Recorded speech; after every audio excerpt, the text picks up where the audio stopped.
The Eldryn name had once been carried on banners, spoken with reverence in the halls of kings. But no one dared speak it aloud anymore.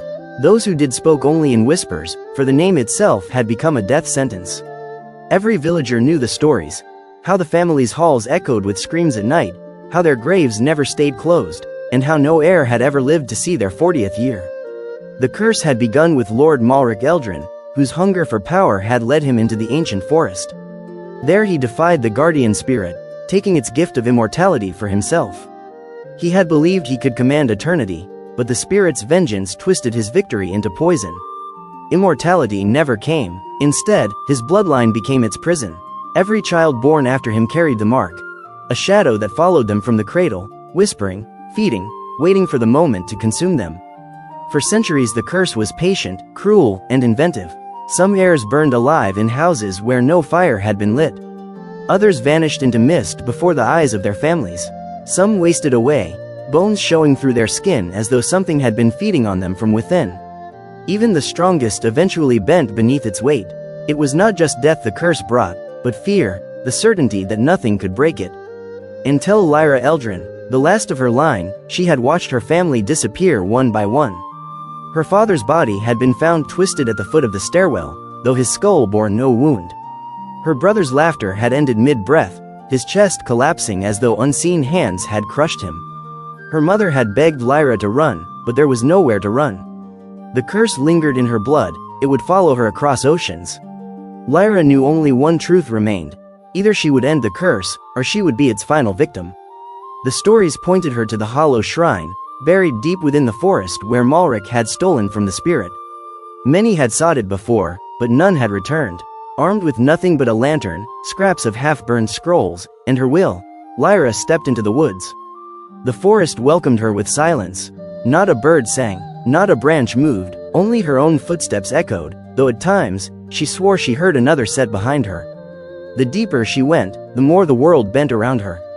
Shadows lengthened against the direction of her lantern. Roots curled like fingers, trying to drag her down. Whispers slid through the mist, her mother's voice, her brother's laughter, her father's warnings, calling her name from every direction. Yet she pressed on, for she knew the forest fed on hesitation. Days passed without measure, her food spoiled within hours. Her water turned bitter on her tongue. Sleep brought no rest, only visions of her family screaming from behind invisible walls. Once, she awoke to find black handprints on her arms, as though something had tried to drag her away while she slept. But every trial drove her closer. Every cruelty told her she was nearing the source. At last, the forest opened into a clearing, and there it was, the hollow shrine. A circle of ancient stone, cracked and weathered, yet alive with pulsing runes that bled faint red light. At its center lay a basin of ash, black and undisturbed, though no wind could have kept it still for centuries. As Lyra stepped inside, the forest seemed to exhale, and the shadows around her gathered, forming shapes. Her ancestors. They stood in silence, faces twisted by the manner of their deaths, burned, broken, hollow-eyed. Some reached for her with pleading hands, others with anger, and others with hollow resignation. Lyra's lantern flickered. She felt the curse pressing upon her, crushing the air from her lungs, demanding her surrender. But she did not kneel. She lit the ritual flames one by one, each candle sputtering against the thick air.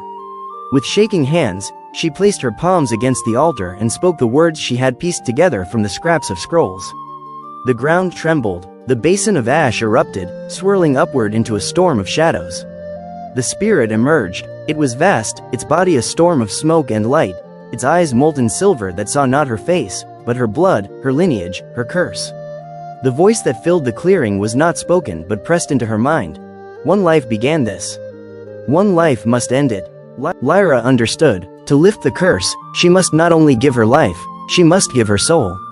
She would vanish, body and spirit, her name erased, her memory scattered, leaving nothing behind but freedom for those who would come after. The curse seized its chance. Shadows clawed at her skin, dragging her down, whispering lies. That she could rule with it, that she could bend the spirit to her will, that she could save herself and still break it. For a moment, she faltered. Her heart screamed to live. But then she remembered her brother's laughter, cut short, her mother's eyes clouded with despair, her father's broken body. She thought of children not yet born, who might laugh freely if she endured. With a cry, she plunged her bloodied hands into the basin of ash. Fire and ice tore through her veins. The shadows shrieked, thrashing against her as though unwilling to release their hold. The spirit loomed closer, testing her resolve, waiting for her to break. But Lyra did not. Inch by inch, the darkness unraveled, threads snapping, dissolving into sparks that drifted upward like dying stars. Her body convulsed, her vision blurred, but still she clung to the altar until the storm ceased. The basin shattered, the runes dimmed, the forest grew still, the curse was gone. Lyra collapsed against the cold stone, her breath shallow, her skin pale. She knew she would not rise again. Yet her lips curved into the faintest smile. She had won. The curse was broken. The Eldryn line was free. When dawn touched the clearing, there was no sign of Lyra, nor the shrine, nor the curse. Only silence, and the first birdsong the forest had known in centuries. Across distant lands, those who bore the blood of Eldryn awoke lighter, freer, unburdened by shadows they had never understood.